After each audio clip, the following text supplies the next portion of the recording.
Senhor. Amém? Boa noite. De novo. Boa noite. Paz seja convosco. Amém. Estou usando, ó. Presente que eu ganhei de vocês da igreja. Usando aqui. Já estreiei ele esse final de semana lá no casamento do Franco. Me perdi, me bati um pouco. Então vamos me bater aqui um pouco. Mas vamos aprender a usar esse negócio aqui. Amém? Para ver, agradecer aí, pessoal que me ajudou. Deus abençoe vocês em nome de Jesus. Amém? Vamos lá, pega a tua Bíblia, livro de Lucas, capítulo 15. Livro de Lucas, capítulo 15. Coloquei aqui o versículo 20, mas eu acho que eu vou ler a partir do 17. Lucas, capítulo 15, a partir do versículo de número 17. Glória a Deus pelo nosso culto de oração. Glória a Deus pela tua vida, você que está aqui, você que veio hoje. Amanhã feriadinho, irmão, hein? Para dormir até umas horas, né? Até às 5 da manhã. Aí, ó. Eu acordo 6 horas. Daí viro de lado, porque começa a doer o braço, né? Viro pro outro lado, para dormir mais um pouco daí. Obrigado, meu irmão. Deus abençoe.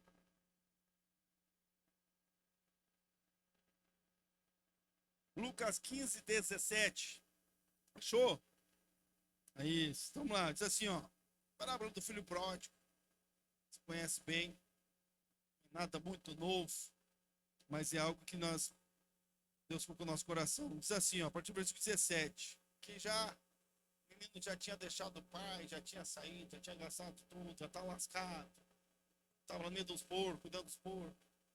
E aí, umas horas, entra aqui o versículo 17. Diz assim, então caindo em si.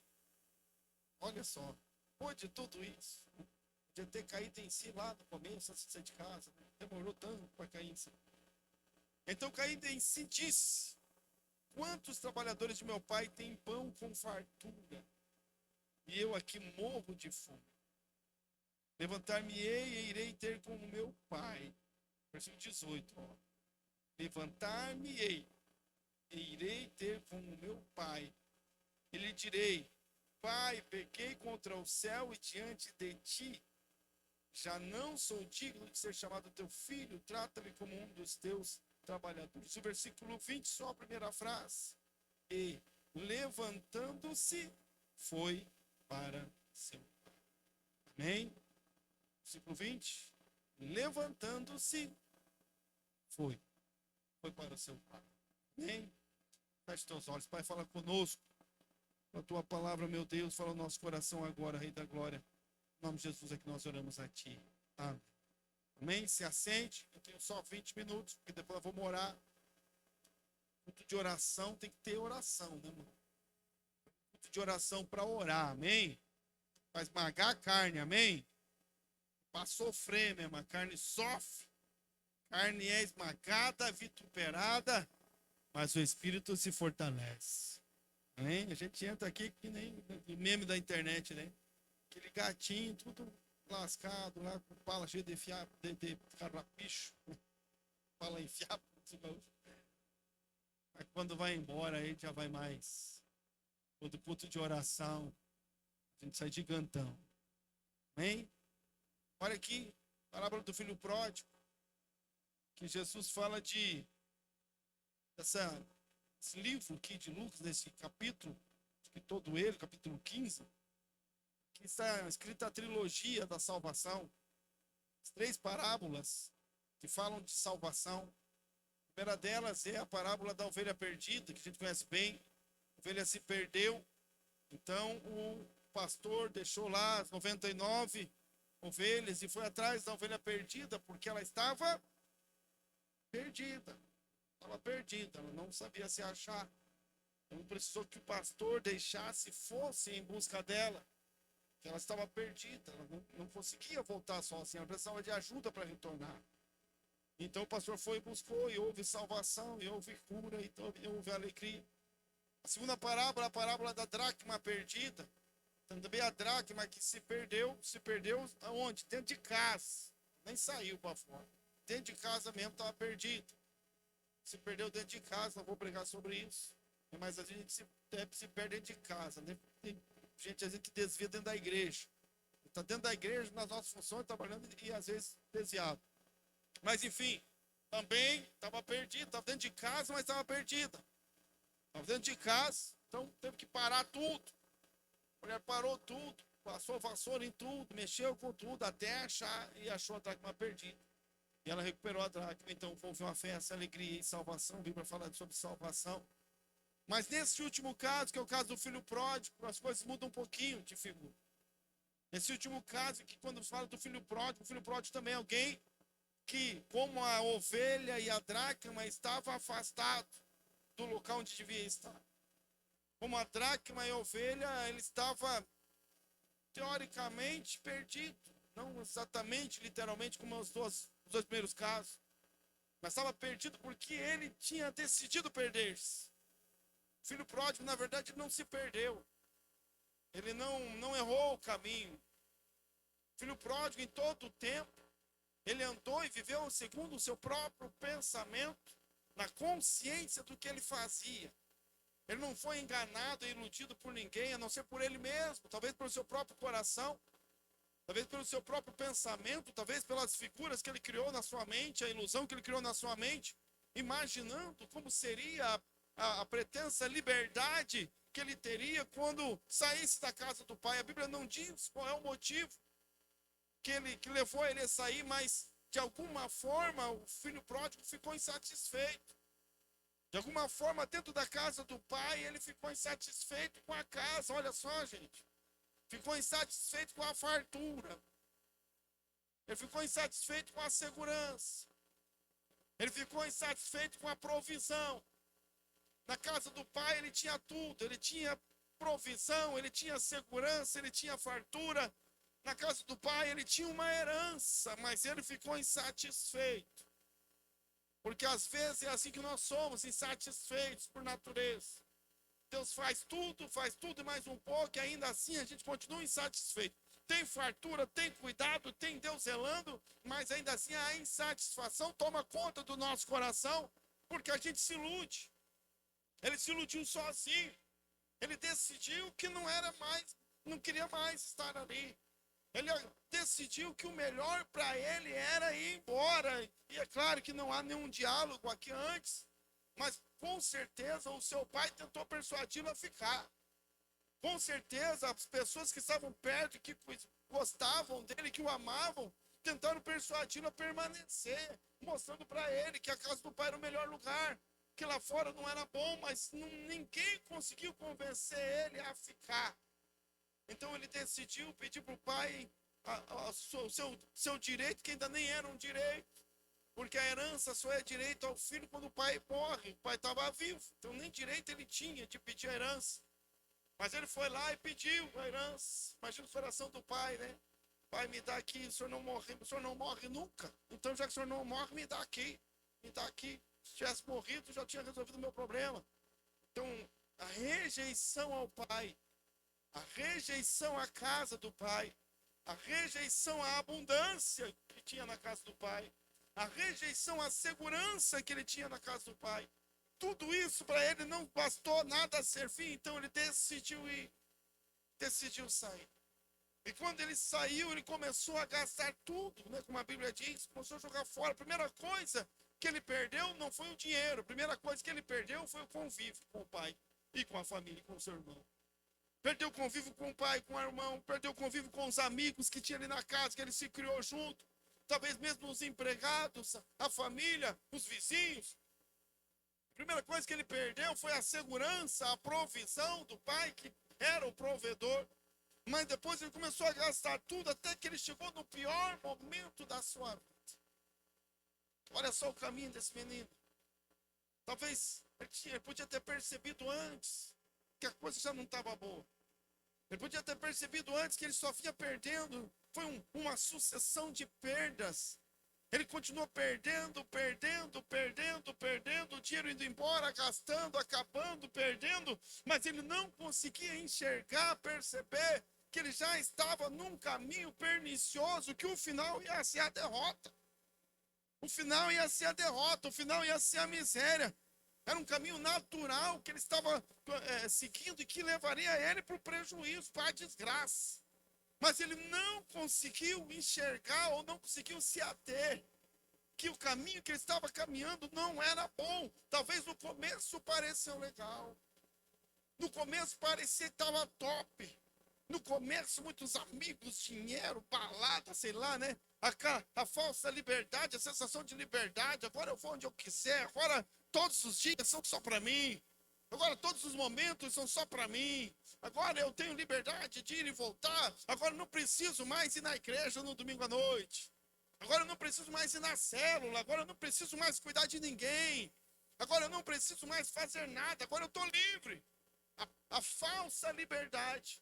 Parece que eu estou livre, mas na verdade ele estava caminhando para um caminho de abismo, de desgraça, de tristeza. Agora não preciso mais orar. Culto de oração, não preciso mais ir no culto de oração. Não preciso mais esse negócio de escola, de treino de crescimento, não preciso mais. Estou livre. Olha que liberdade, que coisa boa. Estava tudo indo bem, aparentemente bem. Até que chegou o momento em que a realidade se impõe dura para ele. Dura. Aquele menino que saiu da casa do pai com as mãos cheias, porque ele estava abastecido, estava próspero na casa do pai. Gastou tudo e perdeu tudo, então ele se encontra na situação difícil. Primeira coisa, cuidador de porcos. Claro que é uma parábola, essa história não é real, é só uma parábola que Jesus contou uma história para ilustrar a salvação.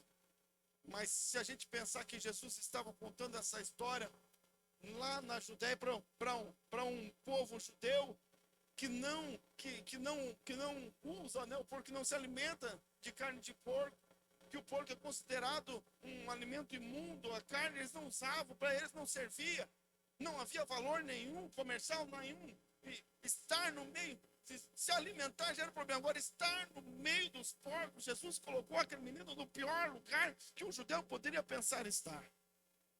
Era a situação mais vexatória, vergonhosa, mais terrível. Então esse menino, ele esperou chegar no pior dos piores, no fundo do poço, sem nada, sem nome, sem moral, sem honra, sem amigos, sem os pais, sem provisão, sem segurança, sem nada daquilo que foi entregue nas mãos dele. Ele desperdiçou tudo. Tudo que foi dado para ele, ele desperdiçou. O ministério jogou fora. Jogou fora os talentos, jogou fora o dom. Desperdiçou tudo, e quando ele não tinha nada, mais nada, só aí a Bíblia diz, só aí é que ele caiu em si. Me chama a atenção é que ele não precisava chegar lá no fundo do poço.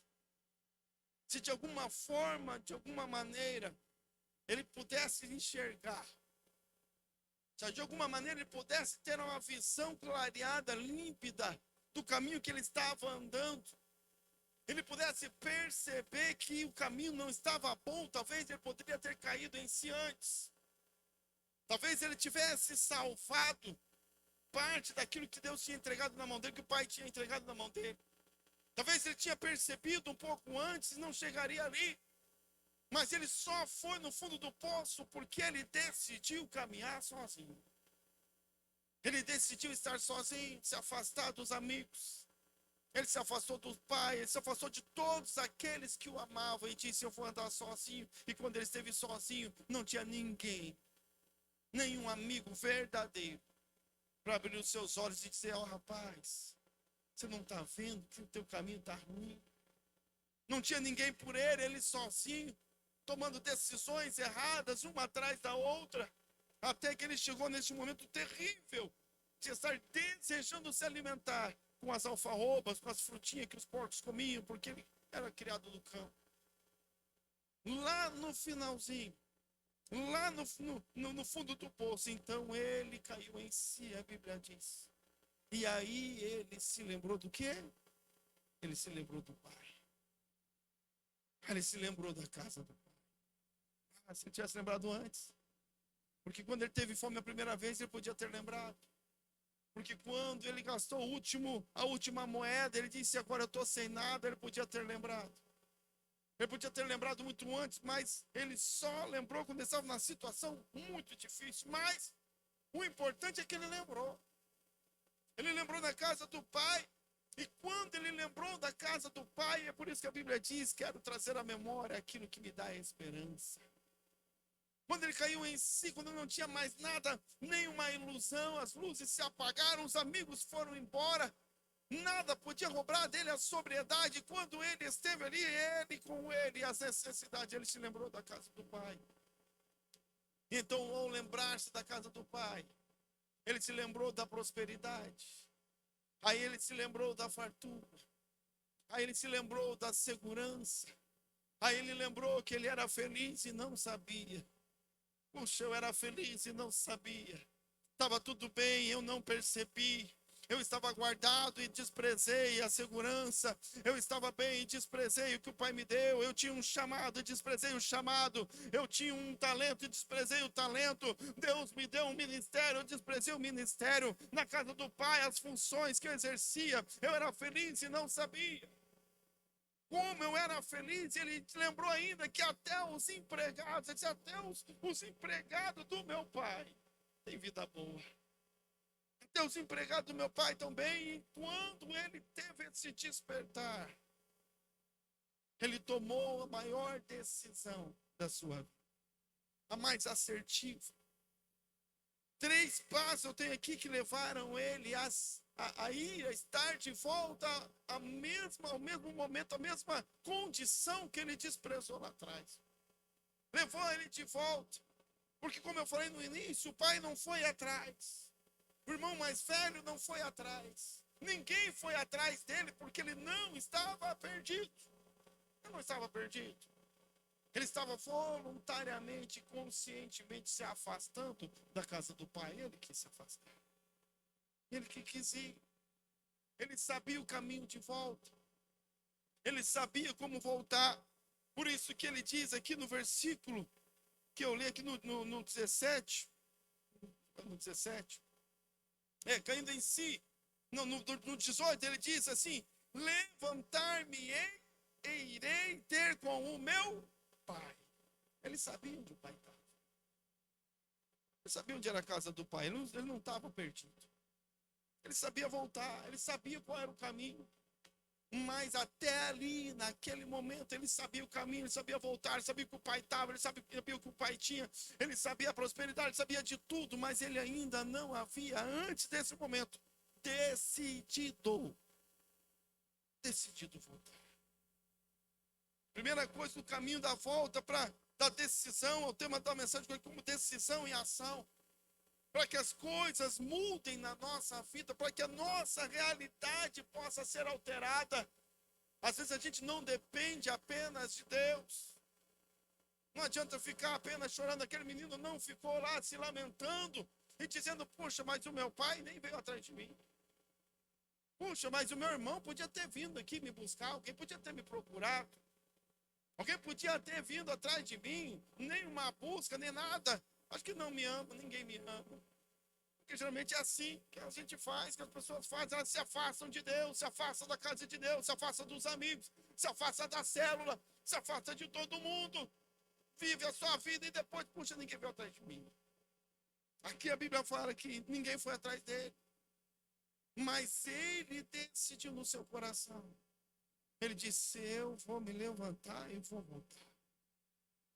2 atitudes. Primeira, a decisão, levantar-me-ei. Vou me pôr de pé. Assumir uma postura diferente. É mudar o propósito. Ele mudou o propósito, a vida dele ali, no seu coração, na sua mente. Quando ele pensou, ele disse, levantar-me-ei. Ele disse, eu vou mudar. Eu vou mudar o propósito da minha vida. Agora eu vou mudar o meu caminho. Agora eu vou assumir uma postura diferente. Até aqui, até esse exato momento, eu quis estar longe do pai. Agora eu vou mudar, vou buscar estar perto. Até aqui, até esse momento, eu fugi das responsabilidades, mas agora eu vou mudar. Eu vou em direção às responsabilidades da casa do meu pai, porque ele sabia que na casa do pai ele tinha que assumir responsabilidades. Ele fugia das responsabilidades, agora eu mudei, agora eu vou caminhar de encontro a elas, eu vou me levantar, eu vou mudar de posicionamento, não vou ficar aqui apenas reclamando, resmungando, aqui, como é que chama? Esqueci como é que chama. Hã?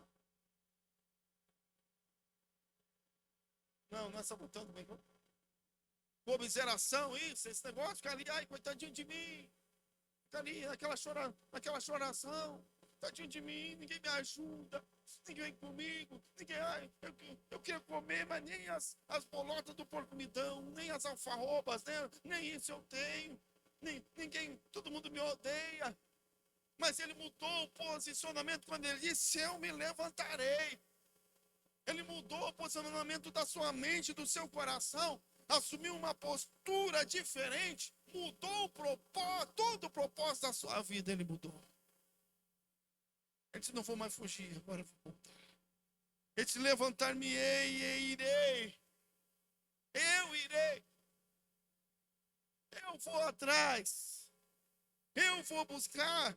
Assumir um propósito, uma postura diferente. Depois aqui no segundo, eu irei. Ele disse uma jornada consciente de uma decisão firme. A nossa vida é feita de decisões. Às vezes a gente bota a culpa no pastor, bota a culpa na igreja, bota a culpa em Deus, bota a culpa no diabo. O diabo é o costa larga, né? O diabo está furioso. O inimigo se levantou. E às vezes é eu mesmo que estou tomando a decisão errada. O diabo não nem as alfarrobas posso comer aqui. O diabo se levantou na minha vida. Não. Você que decidiu se afastar. Você que decidiu esfriar. É decisão. Muitas, a Bíblia diz que Deus não se zomba, Deus não se deixa escarnecer. Tudo que o homem semear, isso também ele ceifará. A semeadura é decisão minha. Eu decido semear. Se eu semeio compromisso, se eu semeio responsabilidade, se eu semeio abdicação, eu semeio, a decisão minha. Aquele menino foi gerenciado ou gerido pelas suas decisões. Ele decidiu sair, enfrentou as consequências, deu ruim, mas depois ele teve a capacidade de mudar, de transicionalmente decidir, se levantar e voltar. Ele sabia bem o custo do retorno, porque ele sabia o caminho. Ele sabia como voltar. Ele só nunca tinha decidido voltar. Ele só nunca tinha decidido ir ao Pai mais uma vez. Ele nunca tinha decidido voltar e assumir as responsabilidades. O que mudou a vida daquele menino, o que trouxe prosperidade para aquele menino não foi quando o pai mandou colocar um anel no seu dedo.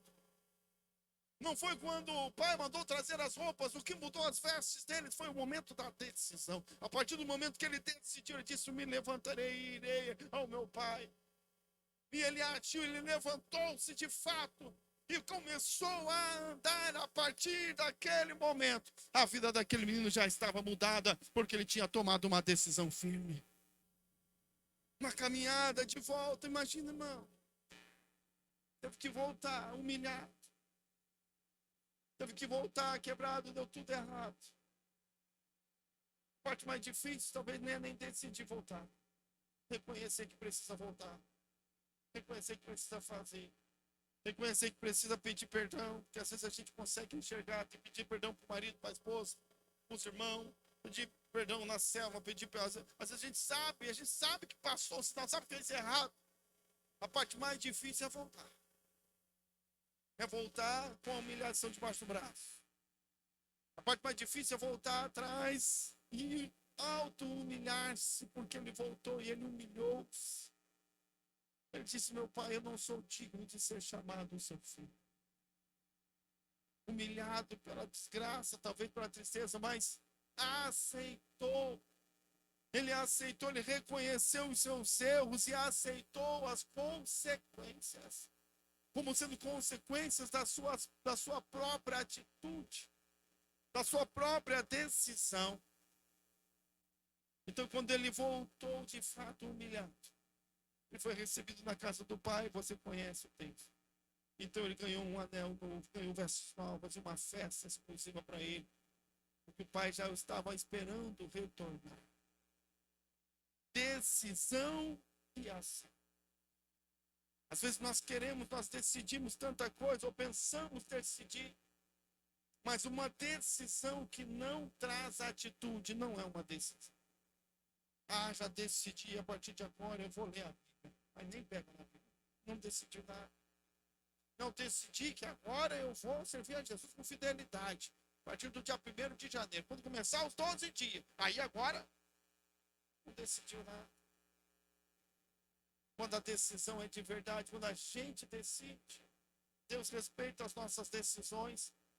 Tanto a decisão de afastar-se, Ele respeita. Embora Ele tenta nos persuadir a não ir, mas Ele respeita se a gente decide ir. E Deus também, Ele espera a nossa decisão de voltar. De assumir o compromisso, de estar comprometido, de aceitar a proposta de Deus, de assumir o chamado que Ele nos deu, de assumir o ministério, de ser melhor esposo, de ser melhor esposa, de perdoar, de ser perdoado, porque muitas coisas, a maioria das coisas que o Evangelho de Deus nos prega e nos ensina, depende crucialmente da nossa decisão. Eu decido aceitar a Cristo. Eu decido descer as águas do batismo. Eu decido aceitar o chamado. Eu decido no culto de oração e eu decido orar no culto de oração, porque é uma decisão. Eu decido ser fiel a Deus. Eu decido, a minha decisão. Tudo está na minha decisão. Eu tomo a decisão, porque, irmão, quando nós tomamos a decisão, nenhum inferno consegue nos impedir de voltar àquilo que Deus nos deu para fazer. Quando a gente toma uma decisão de voltar, Deus guarda o nosso caminho. Ele nos leva de volta. A única coisa que a gente precisa, olhando aqui para este menino, aprendendo aqui com essa palavra, é não se afastar daqueles que nos amam. Não se afastar da casa do Pai. Não ir atrás da falsa liberdade. Porque às vezes a gente pensa que vai alcançar a liberdade. Mas a falsa liberdade, ela nos leva num caminho torto, do homenzinho torto, que ainda não encontrou Jesus e continua torto. Decisão correta, uma decisão tomada na nossa mente, no nosso coração, é que vai de fato começar a fazer com que as coisas sejam diferentes na nossa casa, com que as coisas sejam diferentes na nossa vida. Nós somos o resultado das nossas decisões. A decisão de ficar sentado no sofá é uma decisão. A decisão de dormir, de não dormir, de assistir alguma coisa ou de não assistir, de ler um livro ou de não ler. As minhas decisões de todo dia, as minhas decisões diárias estão direcionando a minha vida. A decisão de estudar, aprender, ou a decisão de não estudar e não saber. As minhas decisões, na verdade, não. Muitas das lutas que passamos não é culpa do diabo, não é culpa do inferno, é culpa das nossas decisões. Nós somos os responsáveis pelas nossas decisões. Que decisão nós tomamos? E às vezes tem decisões fáceis de tomar. Mas tem decisões difíceis, como quando Jesus decidiu permanecer e ir à cruz. Quando ele decidiu, sabendo que a chapa estava quente, não era o que ele queria. Mas quando ele tomou a decisão, ele disse: não seja feita a minha vontade, mas a tua. Eu decido continuar. Eu decido ir, eu decido permanecer. Vai ser difícil, vai doer, vou sofrer, não vai ser fácil. Mas eu decido cumprir o chamado. Eu decido permanecer. As decisões, a decisão no coração e na mente. Decidi levantar-me-ei, ele diz. Irei ter com meu Pai. Às vezes a gente tem no coração o desejo, só o desejo. Ai, que vontade, eu tenho vontade de ser, eu tenho vontade de fazer, eu tenho vontade. Mas vai embora, morre com a vontade no coração. A decisão, ela é real. Lá no versículo 20, quando ele fala. Lá no versículo 20, então, levantou-se e foi. Agora as coisas mudaram de verdade. Quando ele levantou-se e foi, agora vai ter restauração. Levantou-se, colocou a ação no desejo, a decisão que gera a atitude, a decisão que gera uma ação. Essa decisão é que muda a nossa vida. Às vezes nós não temos condição de decidir sozinhos. As decisões são difíceis, muita coisa acontecendo, é difícil às vezes a gente acertar nas decisões. Ah, mas se aquele menino desse ouvido aos pais, se aquele menino tivesse dado ouvido aos amigos, se aquele menino tivesse dado ouvido às pessoas que o amam, se ele tivesse decidido refrear o seu desejo insano, de deixar a casa do pai, se ele tivesse decidido obedecer ao pai, ainda que a sua vontade ainda fosse ir embora, mas se ele tivesse decidido ficar e permanecer, ele não precisava passar por todo o processo de perda que ele passou, porque ele teria sido livrado de tudo isso. Fica em pé, Jesus.